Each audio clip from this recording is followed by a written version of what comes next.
Then we get to the 1960 lease sale.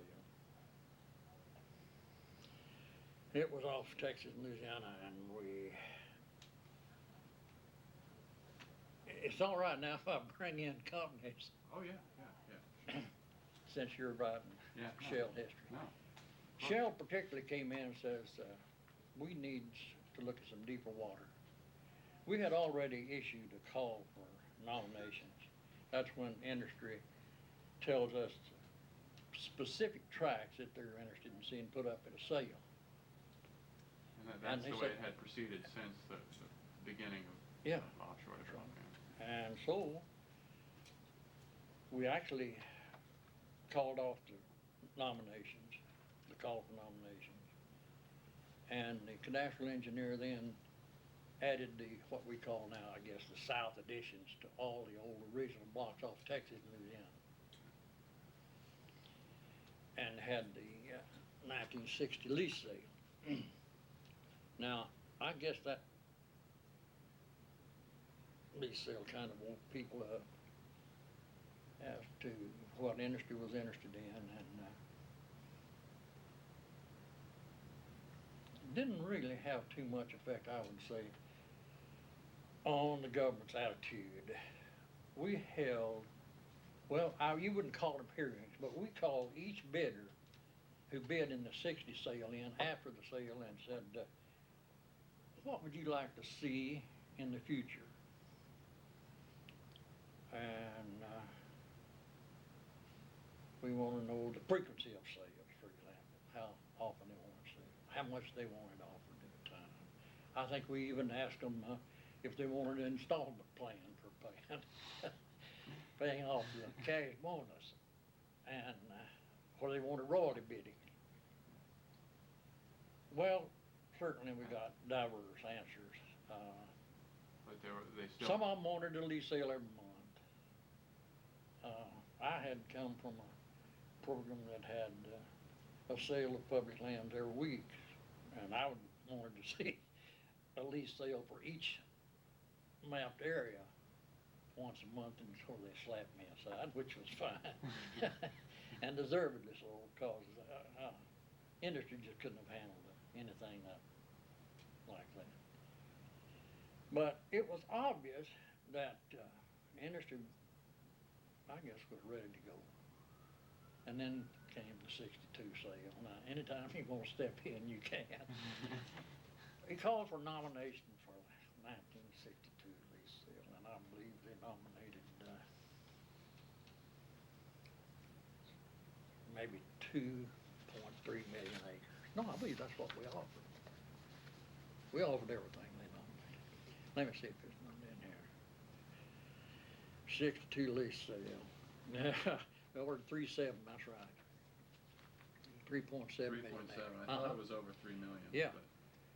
And we got, well, $405 million, and I think that's really what woke up and leased about 50% of the tracts.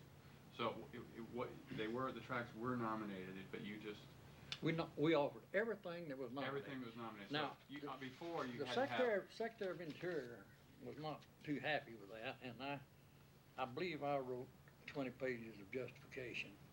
Before that, you had to have at least more than one, or at least some kind of consensus that you would offer a tract, or you just offered everything that was nominated. Everything was nominated. Everything was nominated. And, but Stuart Udall was the secretary then. He thought that was too much. But anyway, it was offered in 2 days, and the only reason it was offered in 2 days, there were only 4 of us. And we knew that we couldn't handle that in 1 day. You know, we'd be dead physically. 62 lease sale to me was the historical lease sale. I'm sure I don't reflect the industry's viewpoint, but I feel like some in the industry got in so deep then they couldn't get out without going on and trying to recoup in later lease sales. But anyway, that got the attention, I think, of everybody, government and Just the industry. interest that Yeah. was in. All of those together, charts. in those days, there were about 4 people at the Washington level. I had 4 people, and Geological Survey had 20 people. So I think there were about 28 people all involved in the offshore at that time. And of course, we were left pretty well alone. One of my favorite stories about the '62 lease sale, the regional director then of Geological Survey and I made a map, a beautiful map of all the tracts that were nominated, all colored. So we went up to Washington and we were gonna argue about the lease sale, and I unrolled the map, put it out on the table, and everybody said, "Ooh, that sure is a pretty map," and immediately everybody went off except Mr. Anderson and I. And they said, "Well, y'all dropped the lease sale." Well, that was it, So we got somebody to type the tracks out. But anyway, but after that, we had plenty company. Well, of course, the Environmental Protection Act That makes sense, yeah. came along after Santa Barbara. Right. Nothing I have ever seen that was done on the studies of Santa Barbara could attribute much damage to biota except for the sewage that overran during the flood that destroyed several sewage systems. But anyway, this brought the huge cry about offshore drilling and everything. And then they passed the Environmental Protection Act. Mm-hmm. The first impact statement BLM put out for an offshore sale was done in Washington, and it consisted of 30 pages. And of course, the opponents took it to court, and we lost. And the court said we didn't consider the alternatives of uranium,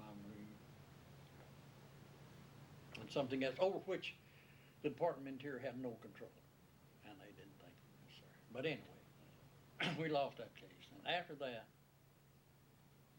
certainly we paid more attention to environmental protection agencies, and as a result of that and the changes in the leasing, I like to use this thing. Now, you have to remember, this is 15 years old, so it's probably 3 times this volume now. Each one of these represents 2 actions that's necessary before a lease sale. When I first started, it took 4. You called for nominations, you published the order for sale, you held a sale, and you issued the leases. That's 4. Well, see what that is. And these 2, and I'm sure that it's at least 3 times this. The original act and the regulations was about 29 pages long. The amendments were 78 pages long, and I'd hate to see the regulation put on the table here. It might not be able to stand it. So this is what goes. But time has a way of complicating things, no matter what it is, and that's just what happens in a program. That's why I just was so lucky to get in a program that had no precedent to mount the hill beans, no procedures, and when you did something, you could see your fingerprint on it. And it was great.